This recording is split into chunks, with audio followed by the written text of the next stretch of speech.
South east के new Friends colony में एक घटना हुई जो कि काफ़ी चौंकाने वाली थी। हमें एक 13 फरवरी को कंप्लेन मिली जिसमें हमें 2 सीनियर सिटीजन्स जो न्यू फ्रेंड्स कॉलोनी में रहते हैं उनसे हमें कंप्लेन मिली कि उनके यहाँ कुछ लोग आए ईडी ऑफिशियल्स बन के। उनने उनके घर में पूरी तलाशी की, उनके सारे जेवर रखवाए टेबल पे, काफ़ी सारी नगद रखवाई, 7-8 लाख जो भी उनकी लीगली कमाई थी एज सीनियर रिटायर्ड सिटीजन्स, वो सारी उनकी अलमारियों से निकाली और उनने एक्टिंग की कि वो ईडी के ऑफिशियल्स हैं और उनसे सब कुछ रखवा दिया। और जब उनकी फैमिली से जो उनकी वाइफ हैं उषा सबरवाल, जब उनने अपने पोते से बात की जो कि एक ईडी का लॉयर है, तो डर के मारे वो सब भाग गए और कुछ कैश लेके और कुछ वैल्यूएबल सामान लेके उसमें से वो भाग गए। ये हमें कंप्लेंट मिली। अब क्योंकि ये जैसा कि आप समझ रहे हैं एक बहुत ही गंभीर घटना थी और मौके की गंभीरता को देखते हुए हमने एक स्पेशल टीम बनाई, ACP New Friends Colony Ravishankar और SHO New Friends Colony Rajendra Jain उनके नेतृत्व में, जिसमें हमने एसआई नवीन,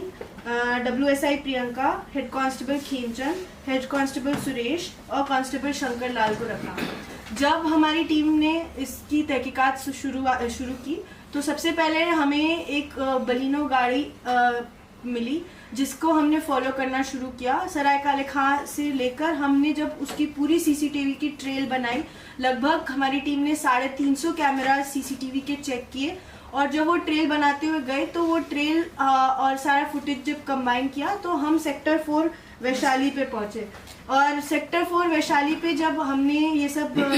किया तो हमें एक एड्रेस मिला जहाँ पे वो बलिनो की गाड़ी खड़ी हो सकती है, बट हमारे पास कोई सब्सटैंशियल तब तक कंक्लूसिव प्रूफ नहीं था। फिर जब हमने और इस चीज़ की गहरी तहकीकात की तो पता चला कि इनके घर में एक मेड काम करती है रेखा, जो उस वक्त उनके पेरेंट्स के साथ जो दोनों सीनियर सिटीजन्स हैं मिस्टर सबरवाल और उनकी वाइफ, वो मेड भी थी जब ये रेड हुई। तो उस मेड पे जब हमको शक हुआ तो हमने उसका CDR और कौन कौन ने उनसे फ़ोन पे बात की है, सारे टेक्निकल जब हमने सर्वेलेंस की तो हमें पता चला कि जो वो घर हमें वैशाली में मिला है, सेक्टर 4 वैशाली में, वो घर उस मेड की ननद का है। फिर हमने पूरा सर्च वारंट लेके जब वहाँ पे रेड की,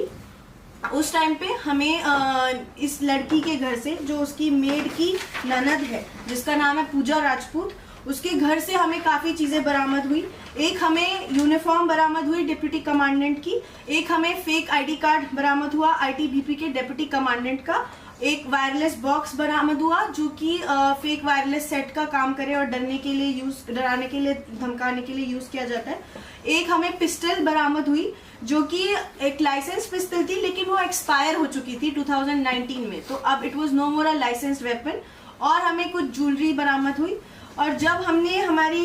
मेड के घर जिस पे हम पे शक था उसके घर पे भी जब हमने सर्च की तो वहाँ से हमें 7 वॉचेस बरामद हुई। तो अब हमने 2 मेन अक्यूज रेखा और पूजा राजपूत, जो इस पूरी जिनने पूरी कॉन्स्पिरेसी को रचा, उनको हमने बरामद कर लिया है, उनको अरेस्ट कर लिया हमने। लेकिन अभी हमारे 3 अक्यूज और हैं, जो पूजा राजपूत का हस्बैंड प्रकाश कुमार, जो पूरा ITBP का जिसके साथ हमें सारा, जो कि ITBP में एक कांस्टेबल है लेकिन उसने ITBP की ये पूरी यूनिफॉर्म असिस्टेंट कमांडेंट की रखी और साथ ही में पूरा ID कार्ड और बाकी चीज़ें, पिस्टल जो कि उसके लाइसेंस नहीं था, एक्सपायर हो चुका था, ये सब चीज़ें उसकी हैं। तो वो अभी भी भाग रहा है, वो है। और ये जो ब्लू बलिनो कार जिसके नाम से रजिस्टर्ड है वो है उसका ब्रदर इन लॉ उपदेश सिंह थापा, उसको भी अभी हमें अरेस्ट करना है, और इनका बेटा मनीष। ये 3 ही वो लोग थे जो ईडी का ऑफिसर्स का एक्टिंग करते हुए जाके घर में जिनने ये पूरा स्वांग रचा था। तो मैं आपको बताना चाहती हूँ कि हमारी टीम ने दिन रात मेहनत करके ये इतनी बड़ी रिकवरी की है, जिसमें हमने 7 वॉचेस, ज्वेलरी, पिस्टल, सब चीज़ रिकवर की है और बहुत ही स्विफ्टली इस केस को सॉल्व किया है। और इस चीज़ के माध्यम से मैं 2 चीज़ें और आपको बताना चाहती हूँ कि जब भी आप किसी मेड, सर्वेंट या किसी को अपने घर में रखते हैं तो कृपया करके सर्वेंट टेनेंट वेरिफिकेशन जरूर कराएं। और दूसरा कि कोई भी पुलिस वाला अगर कोई भी चीज़ के लिए आता है तो प्रॉपर ID कार्ड के साथ साथ आप इंटरनेट पे सर्च करके मोबाइल्स, ऑफिशियल पोजीशन सब वेबसाइट से वेरीफाई करें, ताकि आप इस सब बेकार क्राइम्स का शिकार ना बने। Thank you.